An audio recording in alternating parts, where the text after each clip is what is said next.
अल्हम्दुलिल्लाह अल्हम्दुलिल्लाहिल हन्नानिल मन्नान अल्लज़ी खलक़ल इंसान वअल्लमहुल बयान वस्सलातु वस्सलामु अला रसूलिही सय्यिदिल इंसी वल जान व अला आलिही व अस्हाबिही ज़विल खैरि वल इहसान अम्मा बअद फ़अऊज़ु बिल्लाहि मिनश शैतानिर रजीम बिस्मिल्लाहिर रहमानिर रहीम लक़द जाअकुम रसूलुम मिन अनफुसिकुम अज़ीज़ुन अलैहि मा अनित्तुम हरीसुन अलैकुम बिल मुमिनीना रऊफ़ुर रहीम सदक़ल्लाहु मौलाना अज़ीम।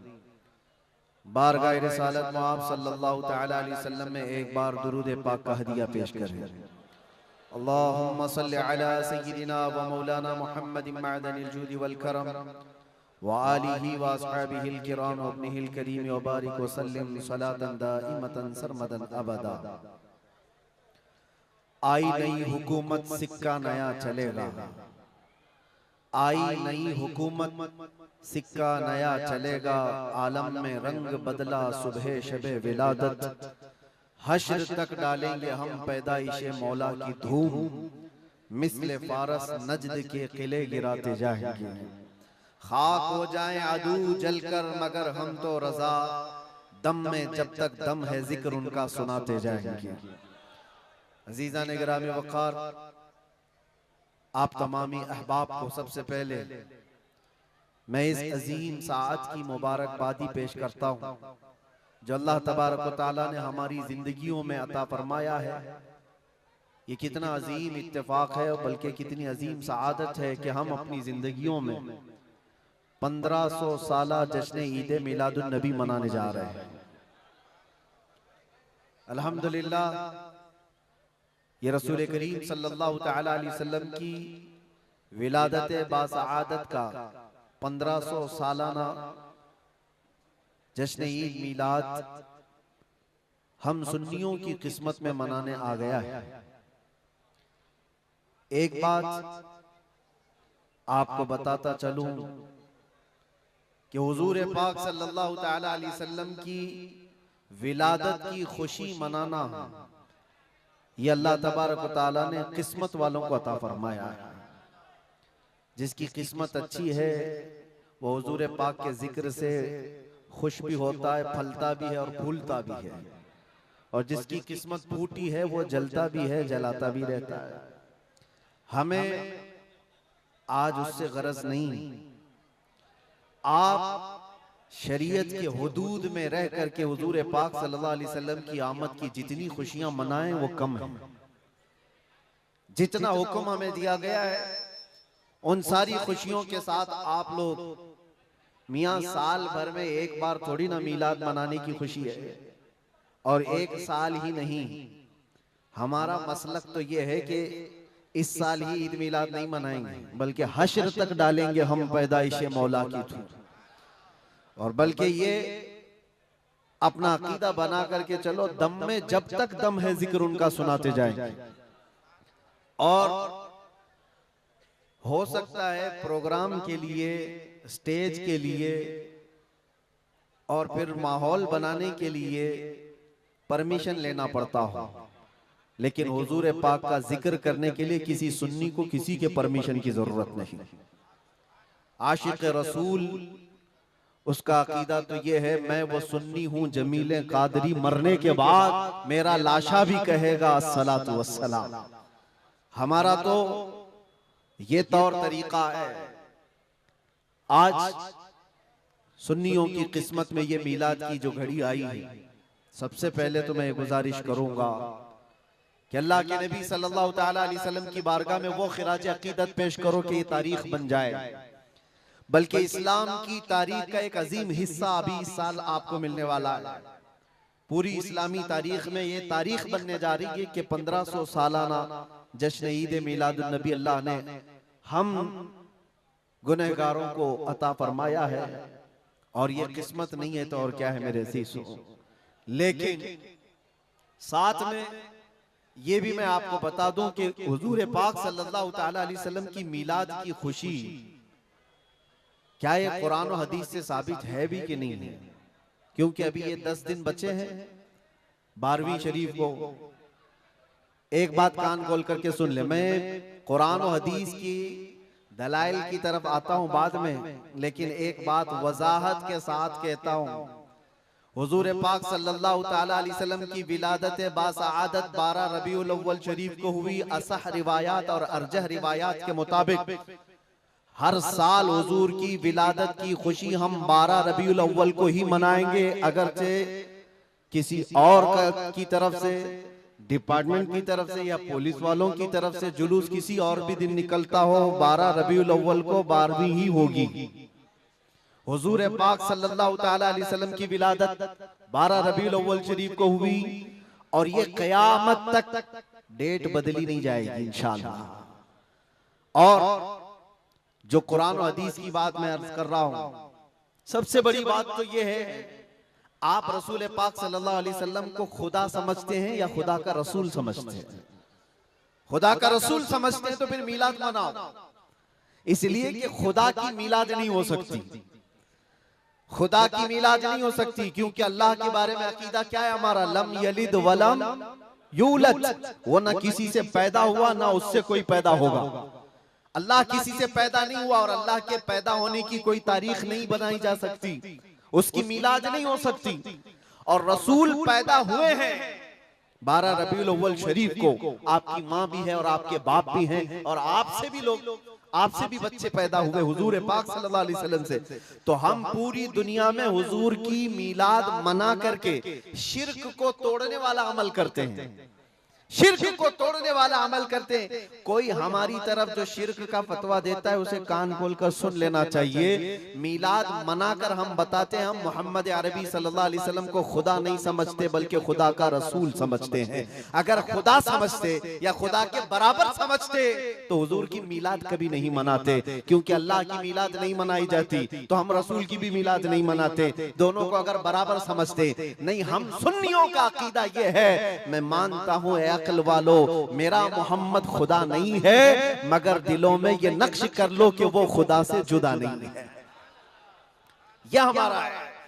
रसूल करीम सल्लल्लाहु ताला अलैहि वसल्लम की मिलाद मनाना शिर्क को तोड़ने वाला अमल है, शिर्क को खत्म करने वाला अमल है। और आपको एक बात ये भी बता दूं, हुजूर अकरम सल्लल्लाहु ताला अलैहि वसल्लम की विलादत जिस दिन हुई थी पूरी कायनात में बहुत कुछ तब्दीलियां आई थी, जो सही रिवायात में मौजूद हैं। बहुत तब्दीलियां आई थी।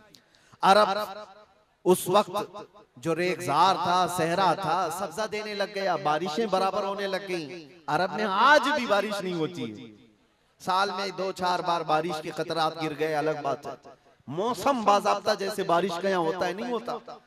लेकिन जिस साल हुजूर पाक सल्लल्लाहु अलैहि वसल्लम की विलादत होने वाली, अरब में सब्जे उगने लग गए या बारिश होने लग गई है। और उस साल जो हालात की तब्दीली थी, मुल्क शाम में एक नदी जो सूख चुकी थी वो अचानक जारी हो गई, पानी भर आया। और एक नदी जो हमेशा बहती वो अचानक सूख गई। एक आतिशकदा था 1000 साल से जिसकी आग को बुझने नहीं दिया गया था ईरान के नुजूमियों ने, आतिश परस्तों ने, अचानक वो आग भी गुल हो गई। एक ही दिन में सब चीजें हो रही हैं। और कायनात में ये जो बड़ी बड़ी तब्दीलियां हुई थी, उस दिन एक और तब्दीली, बुत सारे औंधे मुंह गिरे हुए थे। जो 12 रबीउल अव्वल शरीफ का दिन था, ये सही रिवायात से मैं बता रहा हूं, बुत औंधे मुंह गिरे हुए। लेकिन एक बहुत बड़ा मसला हुआ था जिसकी तरफ इमाम अहले सुन्नत फाजिल बरेलवी रहमतुल्लाह ताला अलैह अपने शेर में इशारा करते हुए फरमाते हैं, क्या एक बहुत बड़ी तब्दीली ये हुई थी कि मुल्क फारस का जो बादशाह है किसरा, उसका किला इतना मजबूत था कि उसकी हिफाजत के लिए 1 लाख फौजी खड़े रहते थे, सिर्फ किले की हिफाजत के लिए। और वो किला इतना मजबूत कि उनका दावा था, उनका चैलेंज था कि इसको कोई तोड़ नहीं सकता, इसको मिटा नहीं सकता। लेकिन 12वीं शरीफ का दिन या सुबह के वक्त अचानक किले के अंदर जलजला आया और दीवार फट गई। और ऐसी फटी कि उसमें से एक आदमी जा सकता है, आ सकता है। आज भी वो शक्शुदा दीवार के साथ किला मौजूद है इराक में, जिसको किलातुल किसरा कहा जाता है आज भी। अब आप अंदाजा करें 2000 साल से वो किला आज तक मौजूद है, तो उस वक्त कितना मजबूत रहा होगा।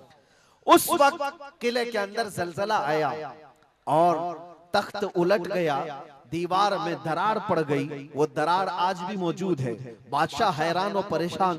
दूसरे दिन सारे नजूमियों को बुलाया गया और पूछा गया कि ये क्या माजरा है कि इतना मजबूत किला कैसे ये टूट गया, या इसकी दीवार में शगाफ कैसे आ गई है। तो सारे नजूमियों ने अपने इल्म के मुताबिक जो नतीजा निकाला, बादशाह से कहा दर हकीकत ये जलजला आम जलजला नहीं है, ये तेरी दीवार का टूट जाना ये आम सी बात नहीं है। हमारा इल्म ये बता रहा है कि इस रुए जमीन पर अल्लाह का कोई नबी पैदा हुआ है जो तेरी सल्तनत को खत्म करने वाला है।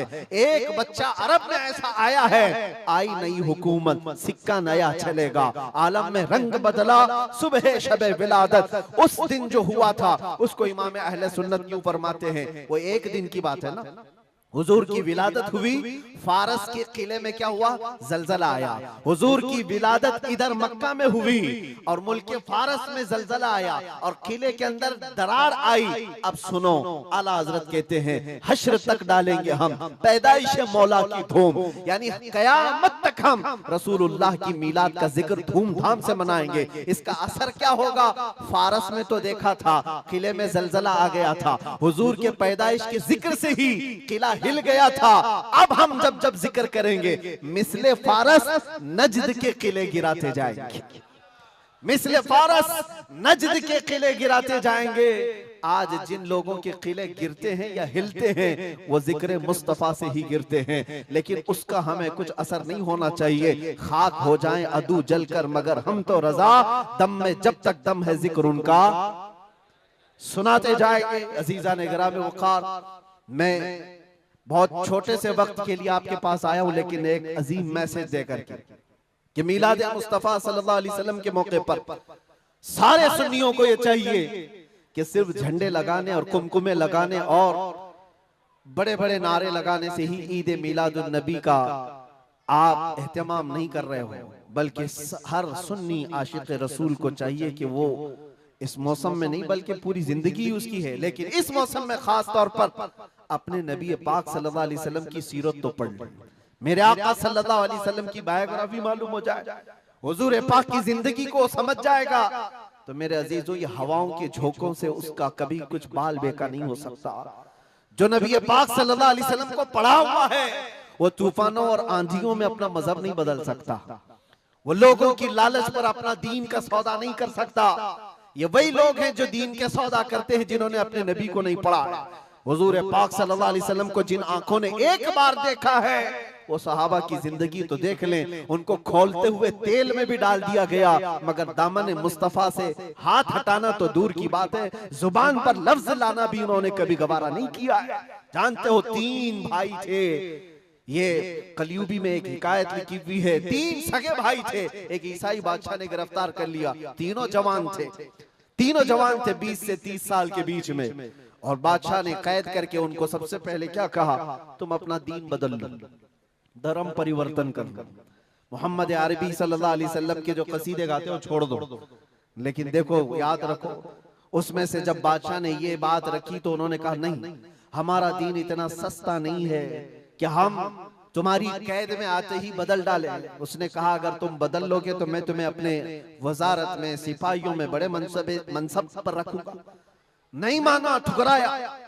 बादशाह ने क्या कहा, इसकी सजा तुम्हें भुगतने के लिए तैयार रहनी होगी। तैयार। बहुत बड़े एक कढ़ाई में तेल को लाकर खोलते हुए तेल में उसमें से सबसे बड़े भाई को डालने का हुक्म दिया। बादशाह ने जैसे हुक्म दिया, जल्लाद आया और उन 3 भाइयों में से एक को उठाया और खोलते हुए तेल में डाल दिया। अंदाजा करो, मोमबत्ती पर अगर तुम्हारी उंगली भी लग जाए ना तो चमड़ी जल करके निकल आएगी, और पता नहीं कितने दिन तक इसकी जलन आपको होती रहे। लेकिन एक पकते हुए तेल में डाला जा रहा है, डाल दिया, जिस्म पूरा चरमरा गया। थोड़ी देर गुजरी, 2 भाई और मौजूद, दूसरे को बुलाया गया, देखा तुम्हारे भाई का हश्र क्या हुआ है, तुम अगर बादशाह की पेशकश को कबूल कर लो तो शायद तुम्हारी जान बच सकती है। दूसरे ने मुस्कुराया और कहा वही शायद उनकी ही जुबान थी जो बरेली से यूं आती है, जिंदगी ये नहीं किसी की किसी के लिए, जिंदगी है नबी की नबी के लिए। मेरे बड़े भाई को जलाने के बाद अब तो तुमने और भी मुश्किल कर दिया है फैसला। मैं इस बात के लिए तैयार हूं कि इससे बड़े तेल में भी मुझे डाला जाए, लेकिन जुबान पर मेरे मुस्तफा के दामन को छोड़ने वाली बात कभी नहीं ला सकता। दूसरे भाई को भी उठाया गया और खोलते हुए तेल में डाल दिया। दो भाइयों की शहादत हो गई जगह पर ही। वो तेल में डालना जुबान पे अल्फाज हो सकता है, आसानी से हम बोल रहे हैं और आप आसानी से सुन रहे हैं। प्रैक्टिकल जिसके साथ होगा वो अंदाजा कर सकता है दर्द और कर्ब किसको कहते हैं, शिद्दत की तकालीफ किसको कहते हैं। मेरे अजीजों, तीसरा जो नौजवान था वो बहुत ही कम उम्र का था, 22 से 23 साल का होगा।